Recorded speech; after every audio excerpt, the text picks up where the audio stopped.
आखिर कौन था मुंबई अंडरवर्ल्ड का डैडी?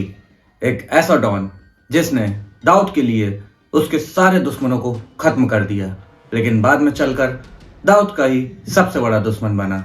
एक ऐसा डॉन जिसने दाऊद से लड़ने के लिए 600 से ज्यादा शार्प शूटर की टीम तैयार करी थी और दाऊद के 100 से ज्यादा लोगों को मारा था। एक ऐसा डॉन जो अपने घर के नीचे खुफिया सुरंगें बनवाया था। एक ऐसा डॉन जिसके पास हथियारों की कोई कमी नहीं थी। तो आज हम बात करने वाले हैं मुंबई के उसी डैडी की। हेलो दोस्तों, नमस्कार, स्वागत है आपका क्राइम प्राइम पर। चैनल पर न्यू हो तो प्लीज सब्सक्राइब कर लो, 1 सेकंड लगता है सब्सक्राइब करने में। तो आज हम बात करने वाले हैं मुंबई की डैडी अरुण गौली के बारे में। तो वीडियो को शुरू करते हैं। 70 और 80 का दशक मुंबई के लिए एक ट्रांजिशन पीरियड जैसा था, खास तौर से अंडरवर्ल्ड के लिए।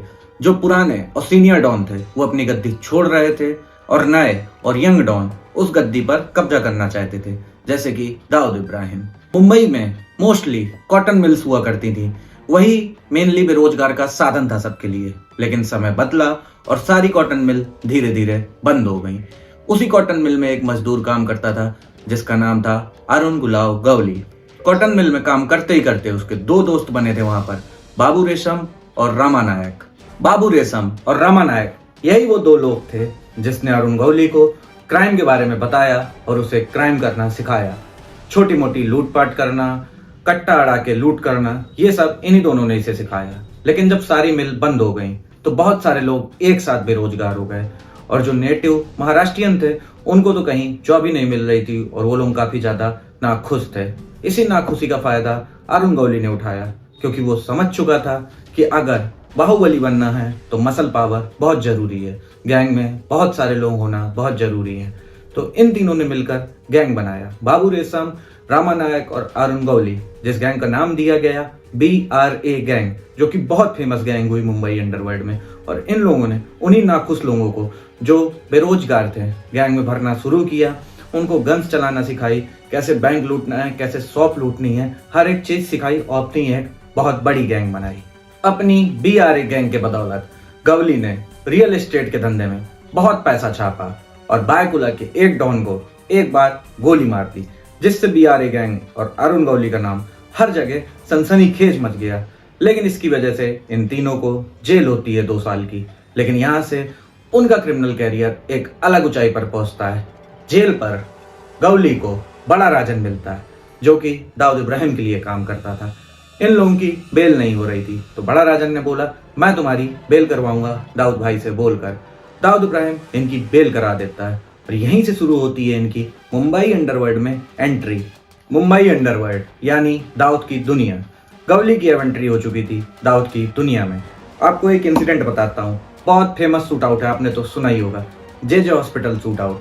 12 सितंबर 1992 की रात थी। हॉस्पिटल में 2 शूटर एडमिट थे और पुलिस उनकी निगरानी कर रही थी। लेकिन रात को एकदम से फायरिंग की आवाज सुनाई देने लगती है। वहां पर उन दोनों शूटर्स को भी मारा जाता है। पिस्टल, रिवॉल्वर, AK-47 तक का यूज होता है। यहाँ तक कि पुलिस अधिकारी और आम लोगों की भी मौत हो जाती है। 500 से ज्यादा राउंड फायरिंग होती है। और ये पता है क्यों हुआ था? दाऊद गौली से बदला लेना चाहता था। वो जो 2 शूटर थे वो गौली गैंग के थे और दाऊद ने हॉस्पिटल में घुस के उनको मरवाया था। ये घटना सुन के आपको तो बड़ा अजीब लग रहा होगा।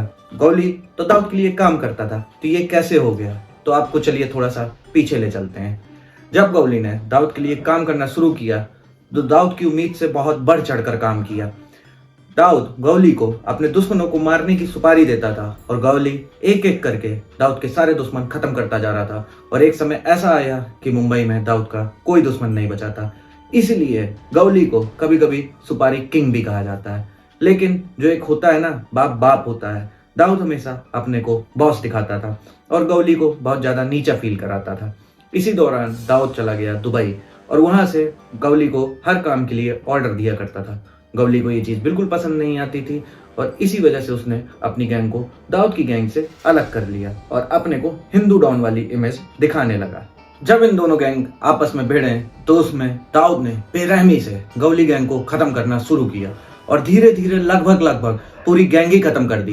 बाबू रेशम, रामा नायक और यहाँ तक कि अशोक जोशी, जो कि गौली का गुरु था, इन तीनों को दाऊद ने मरवा दिया। बाद में गौली के बड़े भाई पापा गौली को भी मरवा दिया। कहा जाता है कि दाऊद से लड़ने के लिए गौली ने 600 शूटर्स की टीम बनाई थी, लेकिन दाऊद ने एक के बाद एक बेरहमी से हमले किए और गौली गैंग को लगभग खत्म कर दिया। लेकिन गौली ने भी दाऊद को कमजोर करने में कोई कसर नहीं रखी। उसने एक डायरी बना रखी थी, कौन सा कॉन्ट्रैक्टर दाऊद से कनेक्टेड है, कौन सा फिल्म फाइनेंसर दाऊद से कनेक्टेड है, और उसने भी ढूंढ ढूंढ के दाऊद के आदमियों को मारना शुरू किया। लेकिन जब गौली का बड़ा भाई मर जाता है तो गौली एकदम शांत हो जाता है और 2 साल के लिए मुंबई अंडरवर्ल्ड में एकदम सन्नाटा छा जाता है, जो कि आने वाले तूफान की ओर इशारा कर रहा होता है। इसके बाद गौली दगड़ी चाल में शिफ्ट हो गया और वहां से अपने नेटवर्क को ऑपरेट करने लगा। वहां पर सब उसकी बहुत इज्जत करते थे। पूरी चौल के लिए वो बहुत ज्यादा काम करता था, सबको पैसे देता था, सबकी मदद करता था। वहीं के पूरे चाल के लड़कों को उसने अपनी गैंग में भर लिया और वहां से उसने अपना एक छत्र राज शुरू किया। वहां पर उसे सबने डैडी के नाम से जाना। वहीं पर उसे एक मुस्लिम लड़की से प्यार होता है और वो मुस्लिम लड़की गौली से शादी कर लेती है और अपना धर्म बदल के हिंदू बन जाती है और अपना नाम रख लेती है आशा गौली। यही वो शख्स है जिसने आज तक गौली की जान बचा के रखी है। तो आगे की स्टोरी हम अगले वीडियो में जानेंगे। Thanks for watching, please subscribe कर लो।